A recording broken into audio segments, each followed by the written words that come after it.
and show you the world. Okay, I'm sorry. I know this film's been out for a while, and I'm sure that other critics have made the blatant connections, so I think I'm gonna have to be different. I'm not going to talk about how the film was like Aladdin. I'm not going to talk about how it's a street rat who ends up chasing a princess, and I'm most certainly not going to mention the fact that it's a magical object, that binds them. No, not this critic. Though that was my initial thought of the movie, and to be honest, there isn't much of a connection between the two films. It's just the fact that Disney are making another Arabian Nights film that it clicked in my head. So this week I went to see Disney's live-action Aladdin and the Sands of Time, and I was not entering the cinema with high hopes, I can tell you, mainly because every single movie adaptation of a game has ended up worse than BP's oil leak contingency plan, but also because I'm a cynical little bugger and can't really be bothered with having trash forced down my throat. Seriously, I love the Prince of Persia games, not so much the second one when they must have hung all the staff who had good ideas for the franchise, but the first is definitely in my top 10, if not my top 5 games of all time. Though enough of the games, Jimmy. The movie, well, it's good. Honestly, the first ever game-to-movie title that I can think of that's hit the nail on the head. Like all these movies, the film follows loosely the plot of the game, usually with a few twists and turns so that if you've played the game you probably know how things are going to pan out with a few differences.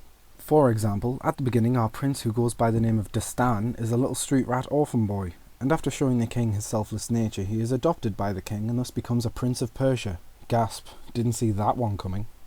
Anyway, they invade a sacred city of Alamut and Dastan ends up getting the dagger. We find out that the king was not best pleased with the invasion of Alamut and scalds his sons. By the way, Dastan basically won the Battle of Alamut single-handedly, somehow all those nameless warriors get no credit. So, all the brothers present the king with gifts, and surprise surprise, the gift that Dastan gives causes the king to spontaneously combust, thus leaving Dastan to flee the city. After an intro with the dagger, we are then led to believe that Dastan's eldest brother Tas, who looks a little bit like Julian Barrett from The Mighty Boosh, framed Dastan. Even though we already know who the main villain is because of all the fucking promotional content that the movie released. This is a major downfall as it completely diminishes the one real wow factor that the movie had. Obviously not for the devout fan, but for anyone who's new to the franchise. It's like Darth Vader wandering around wearing a t-shirt that says "Who's the Daddy" in the second Star Wars film. Yes, the second, not the fifth. I don't want any of this prequel bullshit. But that, my friends, is a rant for another day. Moving on, there's a little back and forth throughout the film when they're on the run and then not on the run, and an immense build-up of sexual tension between Dastan and Prince Tamina that would have even the hardest man swooning.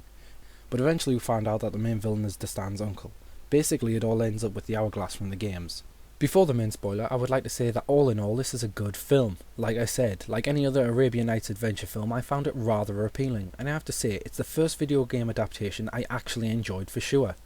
At one point near the beginning it reminded me of the first game. As the prince breaches a wall and he has a puzzle to solve, the camera drones around showing us the way. This is key in the game, or else you would be looking around aimlessly for a good 10 minutes before you can find a wall you could actually climb. Though unfortunately this is the first and last time they use it in the film. The film also has a lot of free running in it, a lot like the game, but yet again, it is like every other Arabian Nights style adventure film, and well, to be honest, it's probably the only reason that I feel it's a good film. Though seriously, for the first time in a long time, I'm actually happy with a film. It's well worth a watch. So here is the ending, which is more than likely going to piss some people off. As the film turns back time midway through the Battle of Alamut, where Dastan finds the dagger. He then confronts his uncle, and with a little fight leaving us wondering how the film is going to pan out, Dastan ends up talking to the princess, who has some understanding that he's used the dagger. Like in the game, this leads us to the happy ever after ending that we all wet our pants over. Arabian Nights, like Arabian days.